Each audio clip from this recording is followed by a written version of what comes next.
नमस्कार सलाम, मैं हूं अरमान। आप देखना शुरू कर चुके हैं भारत भूमि मंच।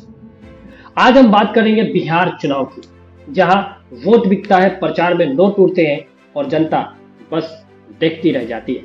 कभी सोचा है ये जो नेता लाखों करोड़ों की रैलियां करते हैं, सैकड़ों गाड़ियों का काफिला लेकर निकलते हैं, वो पैसा आता कहां से है? क्या यह सब सेवा के लिए राजनीति है या मेवा के लिए कारोबार? हर चुनाव में हम सुनते हैं इस बार बदलाव आएगा, लेकिन जब वही वोटर 500 रुपए दारू की बोतल या एक थाली बिरयानी पर बिक जाता है, तो क्या सच में बदलाव आएगा? गांव में जब कोई कहता है भाई कौन जीतेगा क्या फर्क पड़ता है, हमें तो 500 रुपये मिल रहा है ना, तो वही सबसे बड़ा फर्क पड़ जाता है।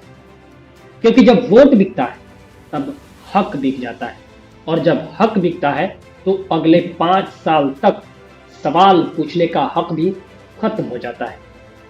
अब जरा सोचिए, एक विधायक का चुनाव प्रचार लाखों करोड़ों रुपए का होता है। Poster, hoarding, petrol, stage show, sound system, क्या ये सब अपनी जेब से लगाते हैं? सवाल है, अगर कोई नेता चुनाव जीतने के लिए करोड़ों रुपए लगाता है, तो क्या वो 5 साल सिर्फ सेवा करेगा या फिर उसी पैसे की वसूली ठेके से, रिश्वत से, ट्रांसफर पोस्टिंग से करेगा?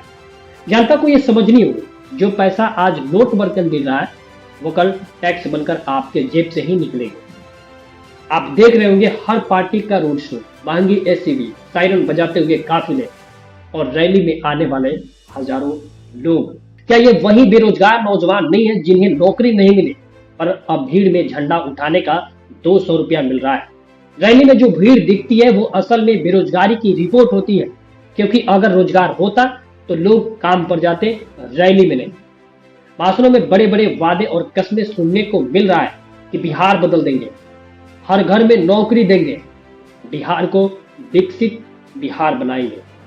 लेकिन सच्चाई ये है, चुनाव के बाद ना नेता दिखता है ना वादा याद रहता है, क्योंकि ये वादे कस्में हर चुनाव में सुनने को मिलती है, लेकिन परिवर्तन की रफ्तार वही रहती है जो कई दशकों से है। सवाल ये नहीं कि कौन सी पार्टी अच्छी है, सवाल ये है कि कौन ईमानदार है। क्योंकि अगर टिकट पैसे पर बिकता है तो जीतने वाला सेवा नहीं, निवेश करेगा।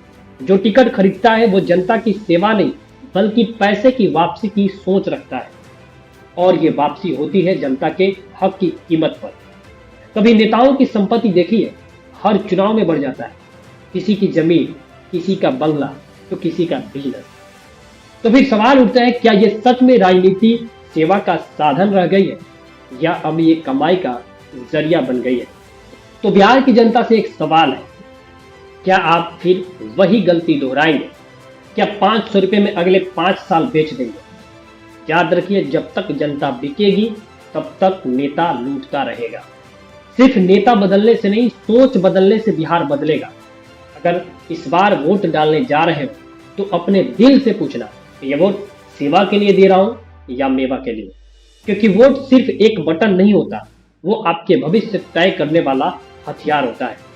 नमस्कार, मैं हूं अरमान। आप देख रहे थे भारत भूमि मंच। इस वीडियो को ज्यादा से ज्यादा लोगों तक शेयर कीजिए। यही वक्त है जनता को जगाने का, क्योंकि अगर जनता नहीं जागी तो लोकतंत्र हमेशा सोता रहेगा। धन्यवाद।